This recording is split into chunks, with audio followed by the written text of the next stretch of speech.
प्रातः क्लास चल रहा था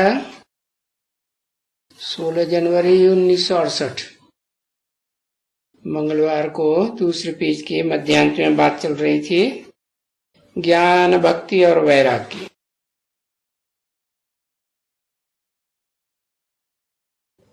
उनसे कोई पूछे भक्ति मार्ग वाले विद्वान पंडित आचार्यों से, भाई ये तो सैकड़ों बार सुना है ज्ञान, भक्ति, वैराग्य, कुछ भी समझ में तो आता नहीं है।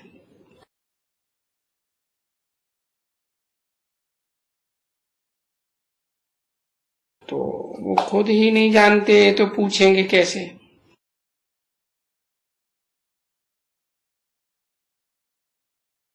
बस सुनते आए, पीछे वो ज्ञान बैठ करके समझाते हैं।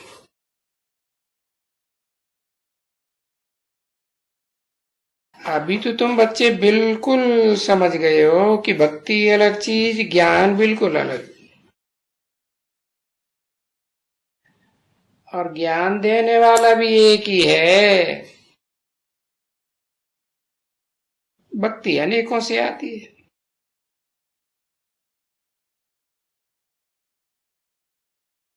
अभी देखते हो तुम बच्चे कि हमारी सर्व की सदगति होनी है, क्योंकि सतयुग में तो तुम बच्चे ही हो और बाकी आत्माएं मुक्तिधाम में होती है।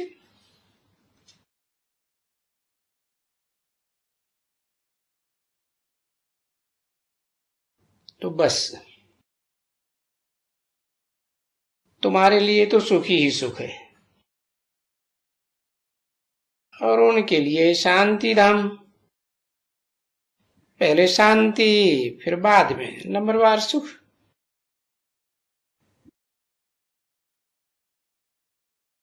तो आत्मा की शांति वो हुआ शांति धाम।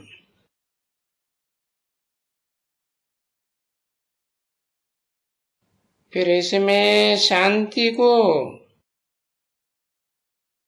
मांगते रहते हैं, क्योंकि झगड़ा, मारा मारी, और सतयुग में देखो कुछ भी नहीं है। इसलिए वो जो विश्व में शांति मांगते हैं ना,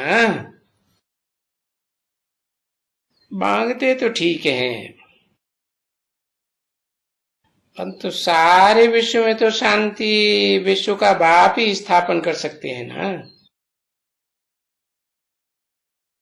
और बोला भी है वो शांति का सागर है। तो ये बात बच्चों को समझावें कैसे? ऐसे ही प्रदर्शनी करें और क्या करें?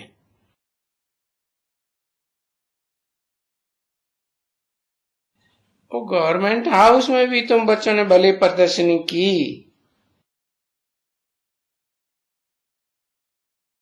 तो जिसने बैठ करके उद्घाटन किया, वो उद्घाटन करने वाले खुद ही नहीं समझते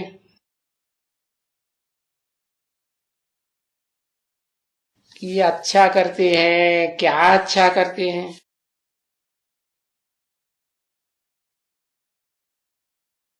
समझते हैं तो कन्याएं, माताएं हैं, ये पवित्रता का इनमें अंग है। ये तो बड़ी अच्छी बात है। 16 जनवरी 1968 की प्रातः क्लास का तीसरा पेज। बस तो पवित्रता का नाम सुन करके कई कई को तो अच्छा रहता है। कभी कहते हैं वाह, पवित्रता होती ही कहाँ है? पवित्रता तो सतयुग में भी नहीं है। ऐसे कहते हैं। तो देखो ये खेल है ना बच्चे, तुमको इसका समझना कोई अजब नहीं है। बच्चों को तो अजब खाना ही नहीं है। नहीं, ये होगा जो देखते हैं सो फिर भी होगा, क्योंकि रात दिन का खेल है ना। दिन और फिर रात, रात और फिर दिन, खेल बना हुआ है। इसको यूं कहें कि सुख और दुख का खेल बना हुआ है। सुख की दुनिया, फिर दुख की दुनिया, फिर सुख की दुनिया। ये गाते भी हैं, गीत भी बनाते हैं, बहुत गीत बनाते हैं। ये सृष्टि सुख दुख की बनी हुई है।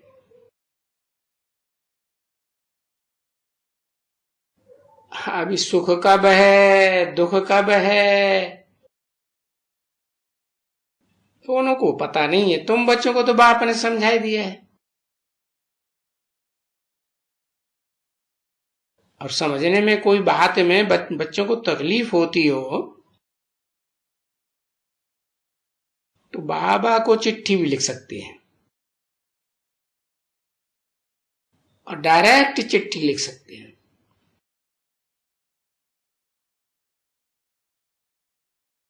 और बाबा ने सबको कह दिया है कि कोई भी बच्चे हो गए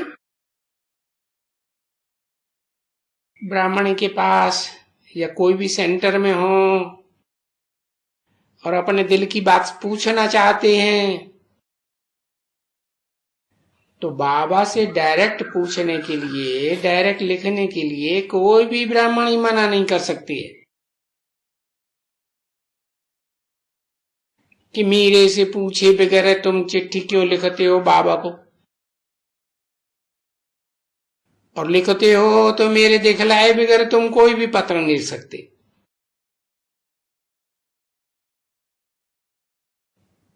अरे बाबा तो ऐसा कहता ही नहीं है, ये सब बाबा के बच्चे हैं ना, तो बच्चों को तो हक है ना, जहां भी रहे, बाहर रहे, कहां भी रहे, कोई भी उन विचारों को कुछ हो, क्योंकि ऐसे बच्चों को ऐसी ऐसी बातें पूछनी होती हैं। क्योंकि यहाँ तो ये माँ भी है, बाप भी है, समझे ना। ये समझते हैं सब बात को, बाकी बातों को भी समझेंगे, और बाप की बातों को तो समझेंगे ही। तो जो भी बच्चे हैं इनको ऐसी ऐसी बातें दिल की पूछनी होती हैं,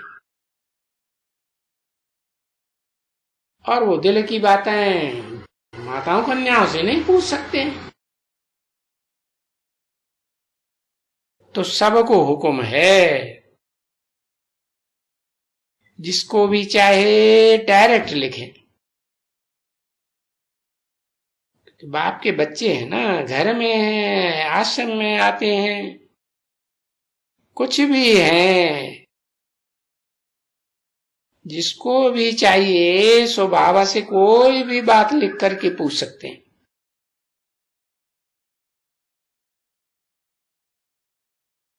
तो बाबा डायरेक्ट वो चाहते हैं कि हमको डायरेक्ट रिस्पॉन्ड करो, तो बाबा राय देंगे, और एड्रेस भी देंगे तो डायरेक्ट, क्योंकि बाबा को मालूम पड़ता है कोई कोई ब्राह्मणी तुमको कहती है हमारे से पूछे बगैर कोई चिट्ठी नहीं लिख सकते हो, हमको दिखला करके लिखो।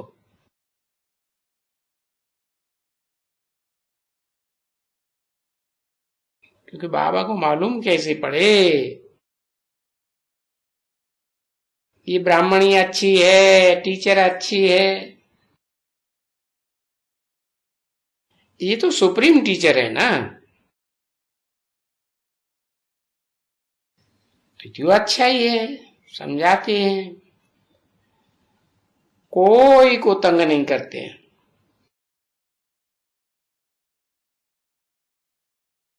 हाँ, देखते हैं कोई से कुछ मांगते तो नहीं है, क्योंकि यहां तो हुक्म है कि मांगने से मरना भला। और ये भी एक स्लोगन है सहज सा। क्या? सहज मिले सो दूध सम, मांग लिया सो पानी।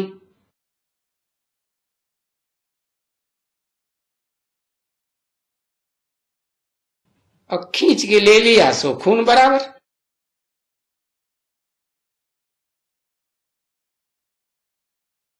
अभी ऐसा कोई ना करे बरोबर, कोई से मांगना,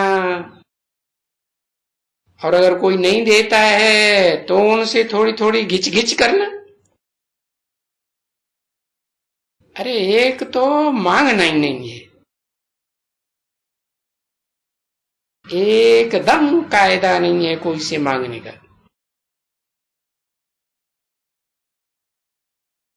क्योंकि ज्ञान से तो सब कोई समझते हैं ना। और बच्चे बच्चे जानते हैं, हम भी भक्ति मार्ग में तो थे, दान पुण्य करते, और अभी ये बाबा डायरेक्ट आया हुआ है। भक्ति मार्ग में तो गुरुओं के थ्रू इनडायरेक्ट करते थे,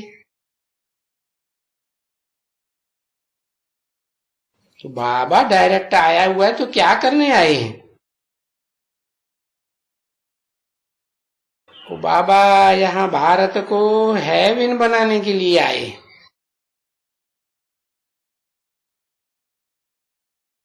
तो इनकी तो मदद करनी है।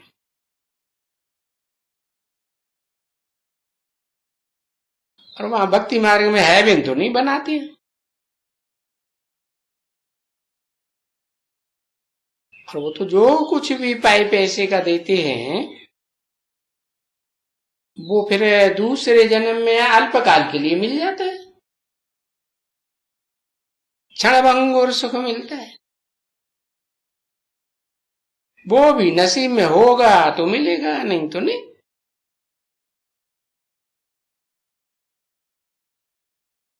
कोई कोई का तो बेचारा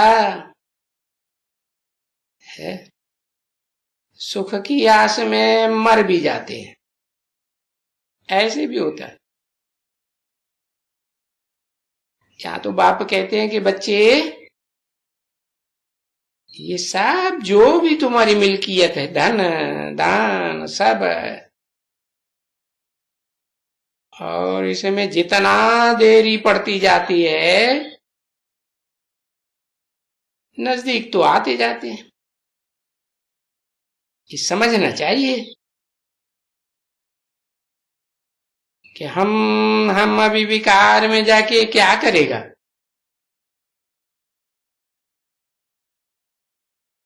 अगर बारिश पैदा भी होगा,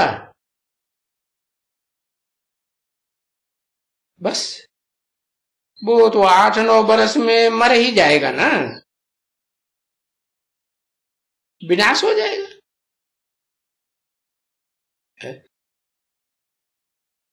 कौन से सन की बात है? 68 की मुरली है। 8-9 वर्ष माने 1976 में, जैसी घोषणा की गई थी 10 वर्ष की, तो लक्ष्मी नारायण के चित्र में भी लिखी हुई है नीचे। तो 1976 तो बीत गया, कितना लंबा टाइम हो गया। कोई मर गए क्या बच्चे? है? नहीं, बेहद की मौत मर गए है। असली बाप को नहीं जाना, तो कहेंगे ना बच्चे मर गए, विनाश हो गया। तो अभी विनाश हो जाएगा।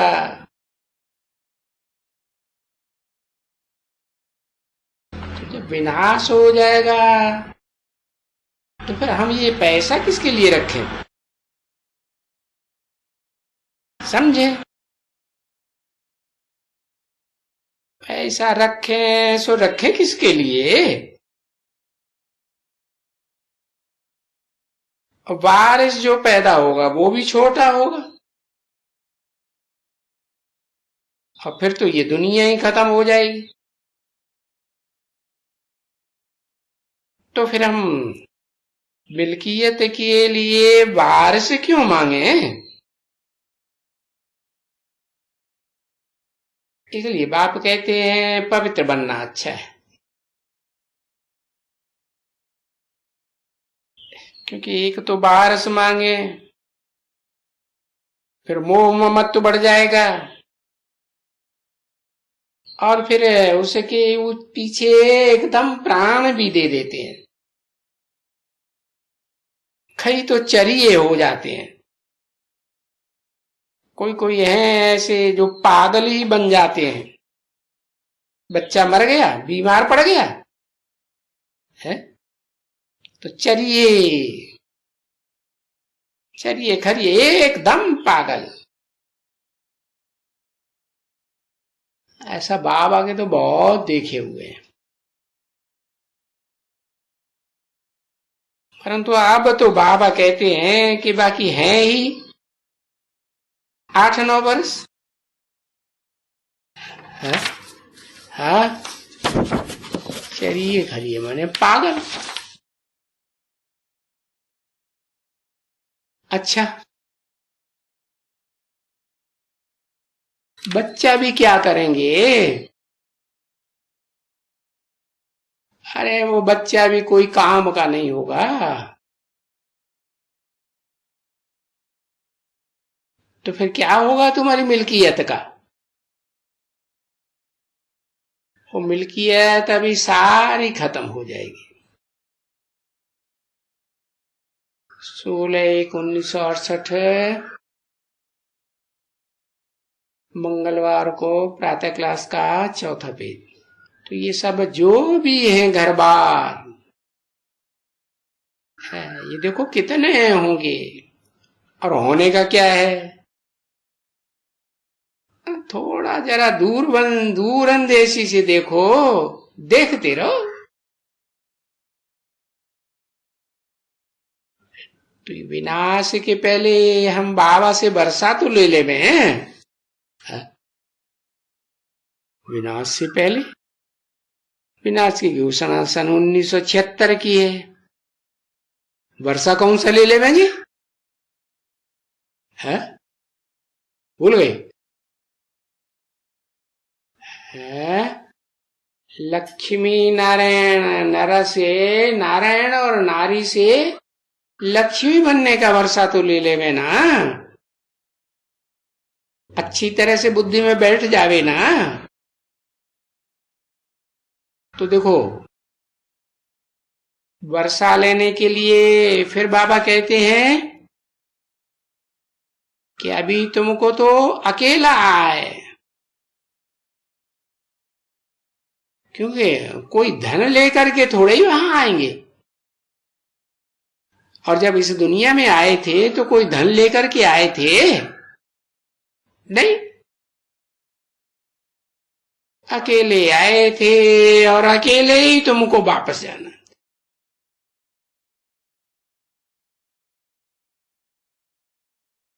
न धन ले आए हो ये विनाशी, और न ले आए हो ममत्व, कि भाई जगह में ममत्व, मकान में, फलाने में, मोटरों में ममत्व। इन सब चीजों में ममत्व होता है ना। अरे पर बाबा कहते हैं तुम तो अकेले ही आए थे ना, और अभी मुझे बुलाया है। कि बाबा मुझे ले जाओ, तो बाबा अकेले ले जाएंगे ना, और तुमको साथ में कुछ तुमको लेकर थोड़े ही जाएंगे। है, अरे ये सब चीजें जो इस दुनिया में तुम आंखों से देखते हो, है, वो तुम कुछ भी साथ में नहीं ले जाएंगे, क्योंकि इस दुनिया में तो सब पुरानी चीजें हैं, दुखदाई चीजें हैं, और हम तो तुमको सब कुछ नई दुनिया में एवरीथिंग न्यू देते हैं। जैसे कोई बाप के द्वारा, लौकिक बाप के द्वारा घर बनाया जाता है ना, तो वो घर है एवरीथिंग न्यू, और फिर जैसे जैसे नंबरवार साहूकार होते हैं वैसा वैसा घर बनाते हैं। तो ये भी जो पुरानी दुनिया रूपी मकान है, ये पुराना है, और जब पुरानी देह को भी छोड़ देना है, और नई दुनिया में नया मिलेगा, नई देह मिलेगी, सब कुछ नया मिलेगा। तो इस दुनिया में और उस दुनिया में फर्क देखो कि हम क्या बनाते हैं, और वो नई दुनिया का देखो कितना नया है। तुम्हारा तो ये 84 जन्म का शरीर है, तो देखो कितना पुराना हो गया। तो ये समझ है ना हमको, क्योंकि बाबा के बच्चे तो हो ना, और बाबा के बच्चे हो तो जरूर बाबा के बच्चे तो वारिस बनेंगे ना, बेहद का बाबा तो बेहद के वारिस। और अगर समझते हो कि बाबा तो है ही है,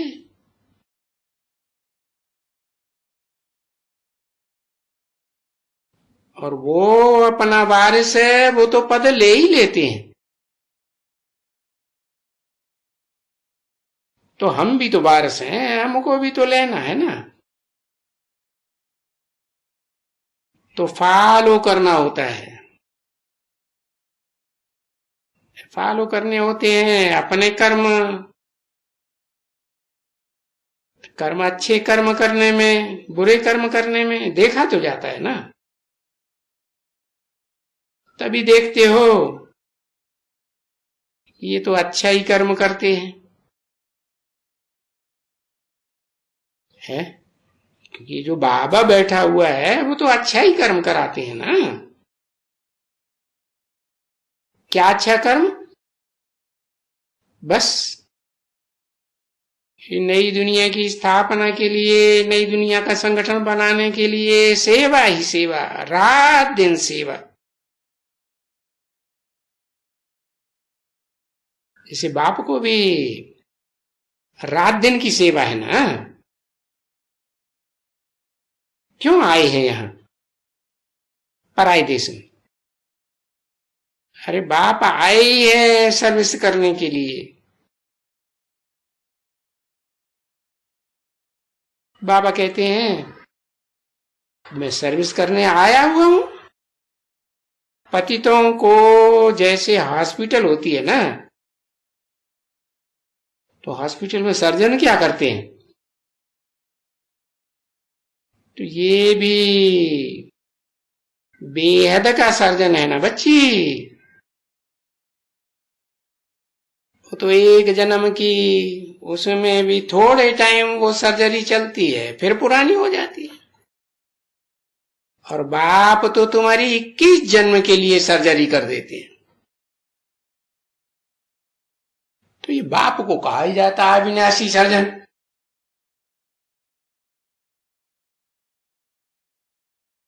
तो बाबा कहते हैं तुम बच्चे भी सभी अविनाशी सर्जन हो। तो बोर्ड में लिख दो, अविनाशी surgeon for health and wealth and 21 generation,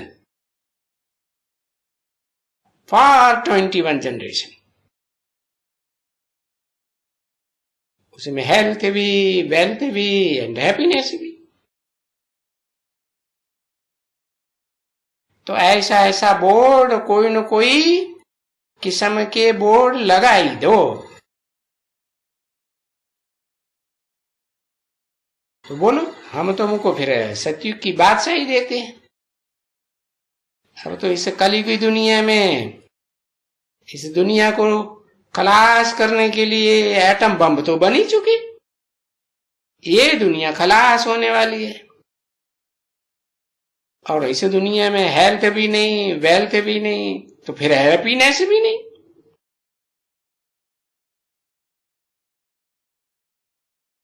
Om Shanti.